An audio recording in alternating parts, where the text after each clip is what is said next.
கால் தின்ற மௌனம் வானம் அளந்த கோபுர தழும்புகள் வானம் அளந்த கோபுர தழும்புகள் நிழல் தேடி ஓடாத நிலம் இது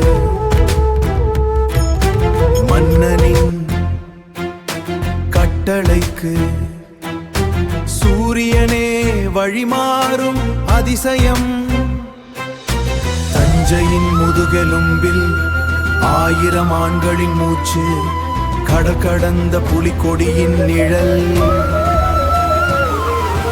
இன்னும் ஆழமாய் நீரின் அடியில் ராஜராஜன் அதிகாரத்தின் உச்சியில் ஒற்றைக்கல் மகுடம் மறக்காத கல்வெட்டு சாசனம் எல்லைகள் இல்லாத வீரம் எல்லைகள் இல்லாத வீரம் 1000 ஆண்டுகளை கடந்தும் அசைக்க முடியாத ஒரு சாம்ராஜ்யம். அதன் அடையாளம் இந்த தஞ்சை மண். இதோ தன் வீரத்தாலும் தீர்க்க தரிசனத்தாலும் உலகையே வியக்க வைத்த மாமன்னன் ராஜராஜ சோழன்.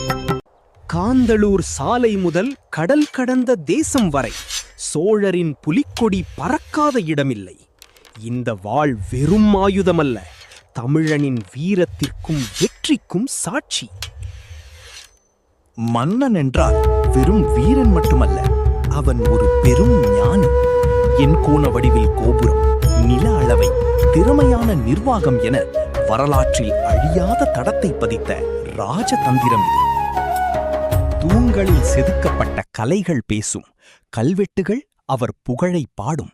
அந்த பெருவுடையார் கோயிலின் பிரகாரங்களில் இன்றும் அந்த மாமன்னனின் ராஜ நடை எதிரொலித்துக் கொண்டே இருக்கிறது. வானலாவிய கோபுரம், 80 டன் எடையுள்ள ஒற்றைக்கல் சிகரம், நிழல் கீழே விழாத அதிசயம். ஒரு மூலைச் சுவடியில் தொடங்கிய இந்த கனவு இன்று உலக பாரம்பரிய சின்னமாக உயர்ந்து நிற்கிறது.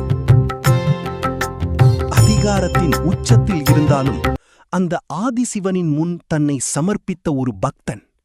வீரமும் பக்தியும் ஒருங்கே இணைந்த இந்த மண்ணின் பெருமையை உலகிற்கு உரக்கச் சொல்வோம். சோழ பேரரசின் எந்த விஷயம் உங்களை ஆச்சரியப்படுத்துகிறது? 1. தஞ்சை பெரிய கோவில். 2. கடற்படை வலிமை. உங்கள் பதிலை கமெண்ட் செய்யுங்கள்.